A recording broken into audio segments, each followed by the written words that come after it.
आइए, सुनिए, देखिए, समझिए सनातन सत्य। जैसी दृष्टि वैसी सृष्टि, दृष्टि विज्ञान। कुदरत, कुदरती रचना एवं कुदरत के कानून से शाश्वत सुख की प्राप्ति। जोधपुर के परम पूज्य महात्मा उपासक प्रोफेसर डॉक्टर सोहन राज तातेड़ के निर्देशन में सनातन सत्य। जैसी दृष्टि वैसी सृष्टि, दृष्टि विज्ञान।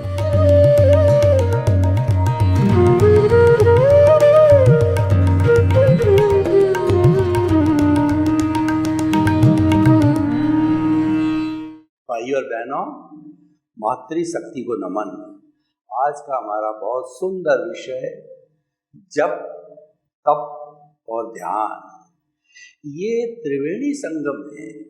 हमारी भारतीय संस्कृति में त्रिवेणी संगम का बहुत बड़ा ऊंचा स्थान है। त्रिवेणी संगम से हम किसी निष्कर्ष पर पहुंचते हैं, जैसे कि चिंतन मनन निध्यासन, जमुना गंगा सरस्वती का संगम, ब्रह्मा विष्णु महेश, सम्यक दर्शन, सम्यक ज्ञान, सम्यक चारित्र, हे गे उपादे, ते ध्याता ध्यान, दृश्य दृष्टि दृष्टा। और हमारे स्वास्थ्य की बात करें तो वात पित्त कफ, गुणों की बात करें सत्व रजस तमस। यानी ये जो त्रिवेणी का एक बहुत बड़ा स्थान है, और त्रिवेणी की जब हम बात करते हैं तो हम किसी कॉन्क्लूजन पर पहुंचते हैं। तो आज का हमारा ये सुंदर त्रिवेणी जो है, जप, तप और ध्यान, तीनों की पहले परिभाषा करेंगे, फिर तीनों का अंतर संबंध जानेंगे, फिर तीनों को अगर जुड़ जाते हैं तो हमको क्या प्राप्ति होती है ये देखेंगे। तीनों को मिलाकर के हम होलिस्टिक कंक्लूजन पर पहुंचना चाहते हैं। जप का अर्थ होता है किसी मंत्र को लेकर के किसी इष्ट का नाम और किसी भगवान का नाम, इनका बार बार स्मरण करना, अनुप्रेक्षा करना जप कहलाता है। जैसे नमोरियंताणं, नमो सिद्धाणं, नमो आर्याणं, नमो उज्जैणं, नमो लोए सब्ब साउणं। इसका बार बार इसका स्मरण करना जप कहलाता है। ये पंच परमेष्टि है और इसमें अरियंत सिद्ध आचार्य उपाध्याय और साधु के 108 गुणों का वर्णन है। यह किसी व्यक्ति विशेष की माला नहीं है। 108 गुणों की जो है ये हम स्मृति करते हैं, इसीलिए माला में मन के 108 होते हैं। ये गुणों की पूजा है, ये गुणों की भजना है, ताकि हमारे भीतर भी वैसे गुण संक्रांत हो और हम भी अरियंत बने, हम भी सिद्ध बुद्ध और मुक्त बने। तो ये जो है जब बार बार स्मरण किया जाता है, जब स्मरण किया जाए तब हमारे मन और हमारा तन, मन और हमारा जो चित्त है ये शुद्ध होना चाहिए। यानी भीतर विचारों का तांता नहीं होना चाहिए, नकारात्मक भाव नहीं होना चाहिए, हमारा दिमाग खाली रहना चाहिए, सारी एकाग्रता जप के ऊपर होनी चाहिए। तब वह जप है वो कारगर बनता है। हमारे ग्रंथों के अंदर जप करने की बहुत सी विधियां हैं और किसी इष्ट को याद करने के लिए केले की तपस्या करके साथ के अंदर उस इष्ट का आह्वान करने के लिए जप किया जाता है। इष्ट हाजिर होते हैं और मनोवांछित फल देते हैं। तो जप जो है एक बार बार स्मरण करने की प्रक्रिया है लेकिन जप के अंदर बहुत सी चीज़ों का ध्यान रखना चाहिए। एक तो हमारा मन है वह खाली होना चाहिए, मन शुद्ध होना चाहिए। जिस वातावरण के अंदर बैठ करके हम जप कर रहे हैं वह वातावरण शुद्ध होना चाहिए, कोलाहल भरा होना नहीं चाहिए, बदबूदार नहीं होना चाहिए। हमारा आसन सही होना चाहिए जिसमें हम आराम से जितनी देर, आधा घंटा, 15 मिनट जप करना है, बिना किसी अकड़न के, जकड़न के और तनाव के, स्ट्रेस के, स्ट्रेस और स्ट्रेन के जो है हम आराम से बैठ सके। और वहाँ का वायुमंडल या वहाँ के परमाणु हैं जितने जितने शुद्ध होंगे उतना हमारा जप है वो एकाग्र होगा, फलदायक होगा। इसीलिए भाई और बहनों, ये जप करने की प्रक्रिया हमारे हर धार्मिक ग्रंथ के अंदर है। तो जप जो है वो कोई कार्य की सिद्धि के लिए किया जाता है। जैसे अ सी आऊ सा नमः, ये भी पंच परमेष्टि का संक्षिप्त के अंदर जो है जप है। और उसके अलावा जप जो है और भी कई तरीके से किए जा सकते हैं। जो अभिराशि को नमः, असी आउसा नमः, इस तरीके से जप किया जा सकता है। ओम शांति प्रभो, जय शांति प्रभो, पार्श्वनाथ महावीर प्रभो, इस तरीके से जप किया जा सकता है। 24 तीर्थंकरों का जप किया जाता है। ऋषभ, अजित, संभव, अभिनंदन, सुमति, पद्म, सुपार्श्व, चंद्र, सुविधि, शीतल, श्रेयांश, वासुपूज्य, विमल, अनंत, धर्म, शांति, कुंथु, अरमलि, मुनि, सुब्रत, नमी, नेमी, पार्श्व, महावीर, ये 24 तीर्थंकरों का जप है। जब हम जप करते हैं तो जिस इष्ट का जप किया जाता है उसका स्मरण जो हमें ज्योति के अंदर पर करना चाहिए तो बहुत ज़्यादा इफेक्टिव होता है। हमारी एकाग्रता होनी चाहिए, ध्यान कहीं इधर उधर नहीं भटकना चाहिए।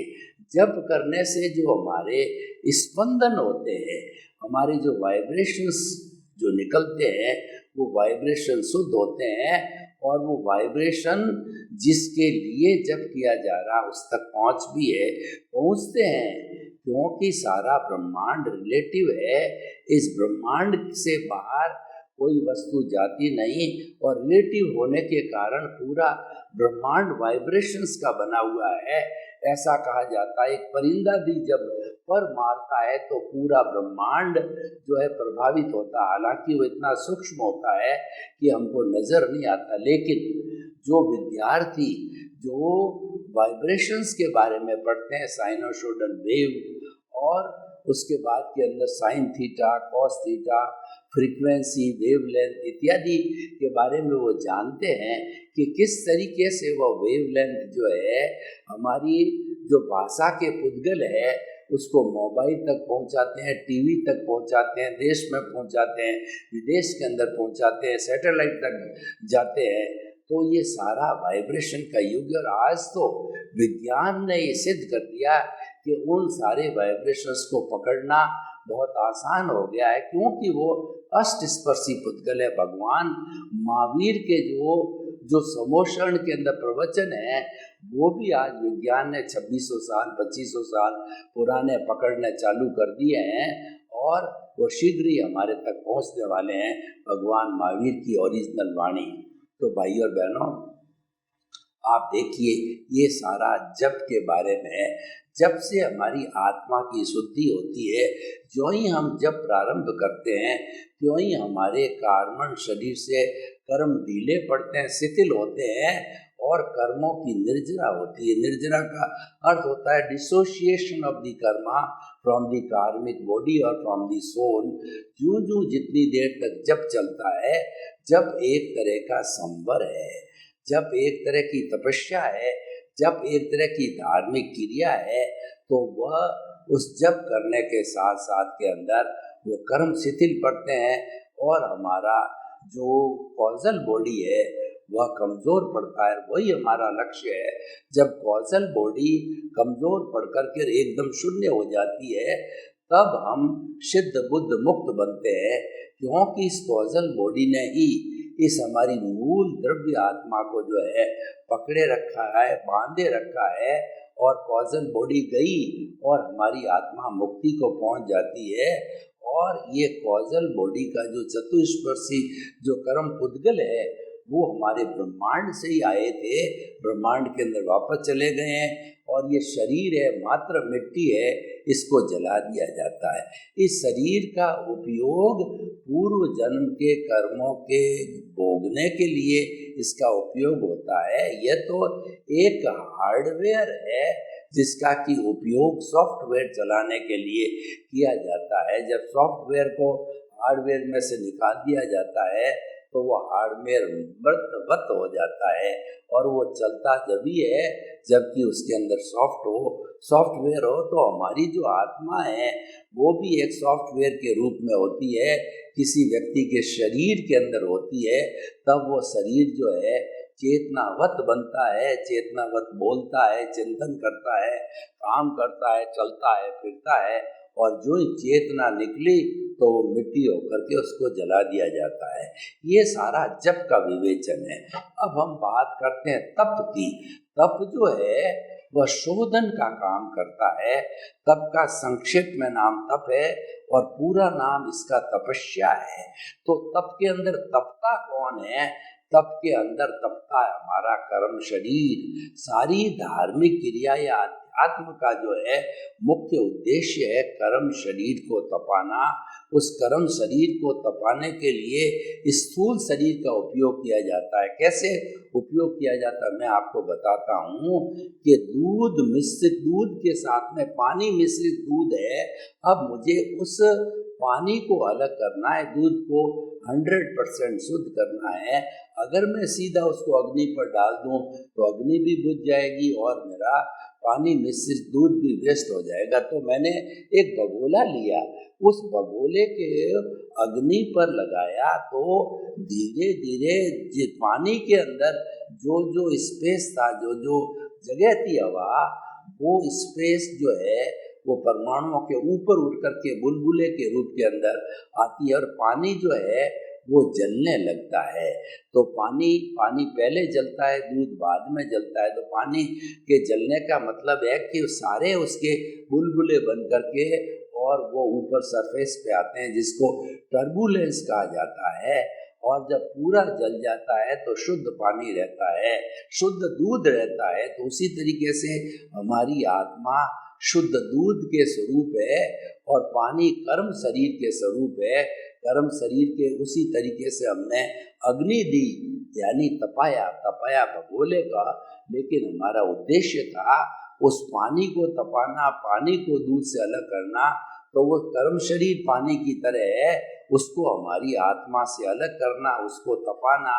उसको तपाने से उसमें टर्बुलेंस होकर के और उसके जो कर्म शरीर के परमाणु शिथिल होकर के और वो झड़ने लग जाते हैं, जिसको हम निर्जरा कहते हैं।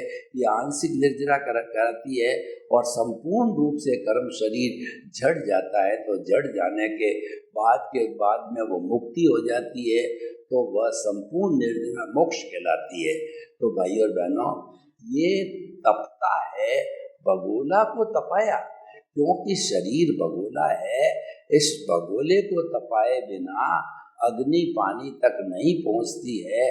तो हमारे इस शरीर को काम में लेना पड़ता है, सूक्ष्म शरीर को कहिए या हमारे कार्बन शरीर को तपाने के लिए। और भगवान ने जो तप कहिए, और हर तप जो है वो संवर से जुड़ा हुआ है। और सबसे बड़ा संवर है कि प्राणी मात्र को किसी भी तरह का कष्ट न देना, मन से, वचन से, काया से, करने से, करवाने से और अनुमोदने से। और भगवान ने तप को ऊंचा स्थान दिया है, क्योंकि शोधन तप से किया जाता है। कभी आप कोलार गोल्ड फैक्ट्री में गए होंगे तो आपने देखा होगा कि गोल्ड ओर निकलता है, उसके अंदर मिट्टी भी होती है और गोल्ड के साथ के अंदर तांबा, टिन वगैरह और भी पदार्थ मिले हुए होते हैं। तो उनकी डलियों को अलग किया जाता है, मिट्टी को अलग किया जाता है रासायनिक क्रिया करके, और फिर जो है उन्हें जो है वो जो अशुद्ध गोल्ड है उसको तपाया जाता है तो टिन है या जो कॉपर है वो अलग हो जाता है और अलग होकर के वह शुद्ध 24 कैरेट का सोना बिस्किट रूप में 999 बिस्किट बन जाता है। तो ठीक उसी तरीके से जो है हमें अपने जो कार्बन शरीर है उसको तपाना पड़ता है और उसको तपाने से हमारी आत्मा शुद्ध हो जाती है। तो भाई और बहनों, ये सारा तपाने का काम जो है हमने देखा और तपता है कर्म शरीर, तपाना पड़ता है स्थूल शरीर को। और तप के लिए भगवान ने कुल 12 तरह के भेद किए जिनको निर्जरा भी कहा जाता है, क्योंकि तप से ही शोधन होता है, तप से ही हमारी आत्मा पवित्र बनती है। जब जो है सोने को तपाया जाता है तो कुंदन बन जाता है, विशुद्ध सोना बन जाता है 24 कैरेट का। तो इसलिए तप के 12 भेद जो है, 6 तो बाह्य भेद है, 6 भीतरी भेद है। बाह्य भेद है अनशन, उनोदरी, भिक्षाचरी, रस परित्याग, काय कलेश, प्रतिसंलीनता। मैं उसकी व्याख्या में नहीं जाना चाहता हूँ। और जो सबसे ज़्यादा इफेक्टिव है, वो सबसे ज़्यादा कर्मों को काटते हैं, वो प्रायश्चित, विनय, वैयाव्रत, स्वाध्याय, ध्यान और युत्सर्ग, ये भीतर के तप है, वो फास्ट स्पीड से कर्मों को काटते हैं। हमारा कुली अध्यात्म का एक ही उद्देश्य होता है कि कर्म शरीर को हल्का करो। और देसी भाषा में हम बोलते हैं पतली पाड़, पतली पाड़, पतली पाड़। पतली क्या पाड़ना है कि हमारा जो कर्म शरीर है उसकी धुलाई करो, उसकी धुनाई करो। और धुनाई करके और जितना उसको रिड्यूस कर सको, जितना उसको जो है निम्न स्तर पे ले आओगे, उतनी हमारी आत्मा की प्योरिटी जो होती रहेगी। मैं आपको बताना चाहता हूँ कि जो हमारी आत्मा के जो असंख्य चेतनामय परमाणुओं के पिंड को आत्मा कहते हैं, और एक एक जो है चेतनामय परमाणु पे कालाणु मतलब असंख्य जो है कर्मों के पुद्गल लगे हुए होते हैं, जो चतुस्पर्शी होते हैं, पूरी तरह से आत्मा के सब प्रदेशों को ढक लेते हैं। और जब संवर किया जाता है, तपस्या की जाती है, तो वो उससे अलग होकर के झड़ने लग जाते हैं। तो इस तरीके से भाई और बहनों, ये तप जो है हमारे शोधन का कार्य करता है, कर्मों को काटने का कार्य करता है। जब भी कर्मों को काटने का कार्य करता है, जब एक धार्मिक क्रिया है, तब एक शोधन के साथ साथ में एक धार्मिक क्रिया है, इससे हमारी आत्मा उज्जवल होती है। अब तीसरा जो है ध्यान। ध्यान का अर्थ होता है किसी एक बिंदु पर सालंबन और निर्लालंबन 2 तरह के ध्यान होते हैं। तो ध्यान के अंदर किसी भी एक बिंदु के ऊपर आलंबन सहित या निरालंबन होकर के और अपना सारा ध्यान केंद्रित करना। आलंबन का अर्थ होता है आपने किसी अपने जो है ईश्वर का जो है वो आलंबन लिया, उसका फोटो लगा करके, जैसे कि भगवान महावीर की फोटो हो गई, कृष्ण की हो गई, महावीर की हो गई, या किसी की भी जो है फोटो आपने जो है ज्योति केंद्र है हमारा, वहाँ पे उसका फोटो का स्मरण करके और आपने जो है ध्यान करना चालू किया। ध्यान से हमारे सारी एकाग्रता आती है। इधर उधर कहीं भी ध्यान भटकता होता है तो एक बिंदु पर आकर के एकाग्र हो जाता है, वही ध्यान कहलाता है। और जब ये आलंबन लेना भी हम छोड़ देते हैं तो निरालंबन ध्यान आता है। निरालंबन ध्यान केवल अपने स्वरूप की स्मृति करना, आत्मा की स्मृति करना, आत्मा का रोम रोम के अंदर एहसास करना कि मैं तो मन वचन काया से मुक्त ऐसा शुद्ध आत्मा हूँ। ये एहसास एक एक जो 60 खरब कोशिकाओं में एक एक कोशिका को ये एहसास होना चाहिए, एक एक रोम को ये एहसास होना चाहिए कि मैं तो मन वचन काया से मुक्त हूँ, उसके साथ जुड़ा हुआ नहीं हूँ, उसके साथ तन्मयाकार नहीं हूँ, और वो उससे जुड़ा हुआ नहीं होकर के और मैं तो है शुद्ध आत्मा हूँ जो मुक्ति में जाने वाली, वैसी मेरा स्वरूप है, शुद्ध आत्मा का स्वरूप है। अभी हमने उस स्वरूप को प्राप्त नहीं किया है, हमारा उद्देश्य उस स्वरूप को प्राप्त करना है। वो स्वरूप कब प्राप्त होगा? जब हमारा सारा ज्ञान, हमारी कॉजल बॉडी, कारण शरीर, राग देश में पूरा भस्मीभूत हो जाएगा। तो ध्यान के लिए एकाग्रता बहुत जरूरी है, एक बिंदु पर ध्यान को टिकाना जरूरी है। मैं आपको उदाहरण देना चाहता हूँ। एक ट्रायंगुलर एकदम वाइट कलर का चमकदार होता है, प्रिज्म होता है। उस प्रिज्म के ऊपर जब सूर्य की किरणें पड़ती है तो दूसरी तरफ परावर्तन होता है, और जब परावर्तन होता है तो सारी किरणें एक बिंदु के ऊपर जो है वो कन्वर्जेंट हो जाती है। अब उस एक बिंदु के सामने ध्यान में हमने कोई भी जो है कागज रख दिया जाए तो एक बिंदु की एकाग्रता इतनी पावरफुल होती है, इतनी अग्नि पैदा होती है कि वो कागज को जला देती है। अब आप देखिए उसके अंदर कितनी जागृति, कितना तेजस उसके अंदर जो है वो इकट्ठा हुआ और कागज तक को जला दिया। तो इसीलिए जो है एकाग्रता के अंदर बहुत बड़ी शक्ति है, ध्यान में शक्ति है, समाधि में शक्ति है। तो हमें इस शक्ति का सदुपयोग करना चाहिए, दुरुपयोग नहीं करना चाहिए। जब जो है हम ध्यान के अंदर खो जाते हैं, ध्यानमय हो जाते हैं, तो हमारी आत्मा उज्जवल होकर के और हमारा ज्ञानावर्णीय, दर्शनावर्णीय, मोहनीय सब कटने लगता है, और कट कर के हमारी आत्मा की शुद्धि हो जाती है। और आत्मा की शुद्धि होने के बाद के अंदर हम जो है वो अलग अलग ऊंचे गुण स्थानों पर जाने लगते हैं। चौथे से 5वें में आते हैं, छठे में आते हैं, 7वें में आते हैं। और बहुत पावरफुल अगर व्यक्ति है, संकल्पशील व्यक्ति है और उसकी आत्मा काफ़ी शुद्ध हो चुकी होती है, तो 8वें गुण स्थान में क्षपक श्रेणी लेता है, और क्षपक श्रेणी लेकर के 9वां, 10वां, 11वें में जाता नहीं है छोड़ के, 12वें में वीतराग बनता है। और अंतर मुहूर्त के अंदर उनके अनंत ज्ञान, उनके जो है वो ज्ञानावर्णीय, दर्शनावर्णीय, मोहनीय अंतराय टूट जाता है और वह केवली बन जाता है। इस औधारिक शरीर में जीता जागता भगवान बन जाता है। मंदिर में जो भगवान होते हैं वो तो मूर्ति के भगवान होते हैं, और ये जो है औधारिक शरीर में केवल ज्ञान को प्राप्त करके जिंदा भगवान बन जाता है। शुद्ध भाव हमारी चेतना से जुड़े हुए रहते हैं, और चेतना पर जड़ का कानून नहीं लगता है।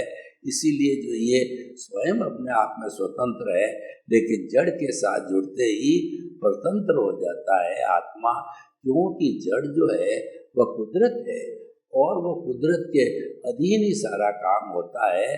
तो कुदरत है संजोग जुटाती है, यानी कुदरत का साम्राज्य है हमारा, उसके अंदर कोई इंटरफेरेंस नहीं चलती और न हमको की जानी चाहिए। वो उसको उदय और प्रारब्ध कहते हैं, उसको हिसाब बोला जाता है। किसी दो व्यक्तियों के बीच के अंदर अगर कोई लेन देन है, MOU बनता है नए काम का, या जो हो गया है उसका पेमेंट लिया जाता है, दिया जाता है, हम अब उसके बीच के अंदर कोई पंचायती करके किसी का अहित कर सकते हैं कि इसकी रेट को कम कर दो, ये ऐसा है वैसा है, गलती निकाल लेते हैं। तो वह जो इंटरफेरेंस है वो हमको नहीं किया जाना चाहिए।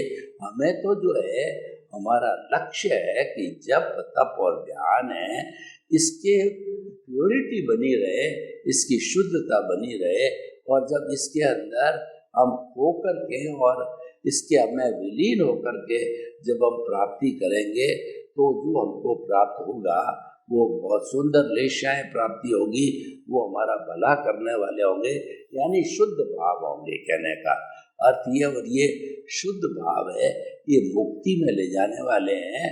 तो जो पुण्य तो हर एक के लिए संजोग, पुण्य का मतलब शुभ संजोग, शुभ संजोग जब आते हैं तो पुण्योदय होता है, या जो है हमारा प्रारब्ध और पुण्योदय होता है, और अशुभ भाव, अशुभ लेशा आती है, तब हमारा पापोदय होता है।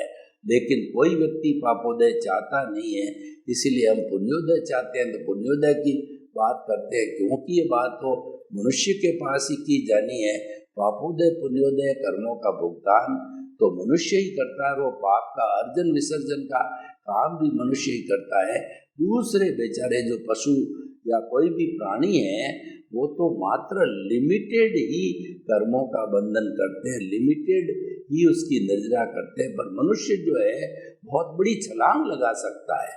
मनुष्य जो है अगर चाहे तो देव गति को जा सकता है, मुक्ति को जा सकता है, और अगर उन सब धार्मिक क्रियाओं का दुरुपयोग करे तो वो सातवीं नार की जो बॉटम के अंदर है वहां तक भी पहुंच सकता है। इतना जो सदुपयोग और दुरुपयोग का फर्क है। इसीलिए जो मनुष्य जीवन है ये चारों गति में जाता है, चारों गति से आ सकता है। तो भाई और बहनों, हम आपको ये बता रहे थे आज के विषय के अनुसार कि जप, तप और ध्यान ये हमारे मुक्ति के साधन है, ये त्रिवेणी है, और ये भीतरी जगत के मुख्य अवयव है। ये भीतरी जगत जो प्रभु का साम्राज्य है उसको शुद्ध करने के घटक है। तो इनका बकायदा और सिस्टमेटिक रूप से उपयोग करना चाहिए। यानी जो आपको विधि बताई गई है जप करने की, तप करने की और ध्यान करने की, उस विधि से काम किया जाना चाहिए। और हर चीज को सीखने के लिए जो ट्रेंड व्यक्ति होता है उसका सहारा लेना जरूरी है। तो जप, तप और जो हमारा ध्यान है उसके लिए भी जो हमें एक्सपर्ट का सहयोग लिया जाना बहुत उपयोगी है। तो हम ये कहना चाहते हैं कि जप, तप और ध्यान जो कि हमारे जो कर्म काटने के साधन है इनका भरपूर उपयोग करके कर्मों को इसी जन्म के अंदर ज़्यादा से ज़्यादा कर्म काटे जाए। सर्वे भवन्तु सुखिनः, सर्वे सन्तु निरामया। लोक के सब जीवों को सुख मिले, शांति मिले, आनंद मिले, प्रेम मिले, सौहार्द मिले, सबका भला हो और सबको मुक्ति मिले। आपके प्रति मंगल भावना। ओम शांति, ओम शांति।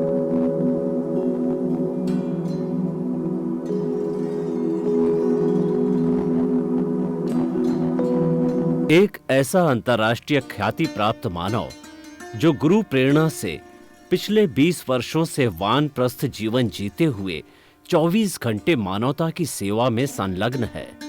एक ऐसा मानव जो अभी राष्ट्रीय, अंतर्राष्ट्रीय टीवी चैनलों पर 7,500 एपिसोड के माध्यम से सनातन सत्य, आत्मविज्ञान एवं पुनरुत्थान, व्यवहार एवं निश्चय जगत के जीवनोपयोगी विषयों पर हृदय स्पर्शी प्रवचन कर चुका है।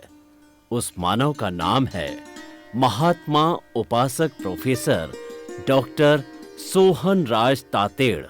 प्रोफेसर तातेड़ द्वारा योग, दर्शन, शिक्षा विषयों पर रचित पीएचडी स्तर के 250 शोध ग्रंथ भारत के 100 प्रतिष्ठित विश्वविद्यालयों में शोधार्थी पढ़ रहे हैं तथा वे सभी शोध ग्रंथ वहां की सेंट्रल लाइब्रेरियों में उपलब्ध हैं।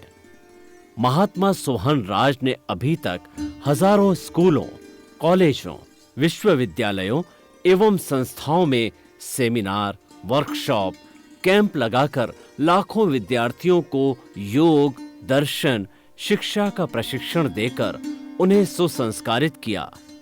डॉक्टर तातेड़ ने भारतीय संस्कृति उत्थान के 4000 से अधिक समसामयिक विषयों पर आर्टिकल लिखकर ऑनलाइन जर्नल, पत्रिकाओं, वेबसाइट्स पर प्रकाशित किया, जिसका उपयोग लाखों पाठक कर रहे हैं।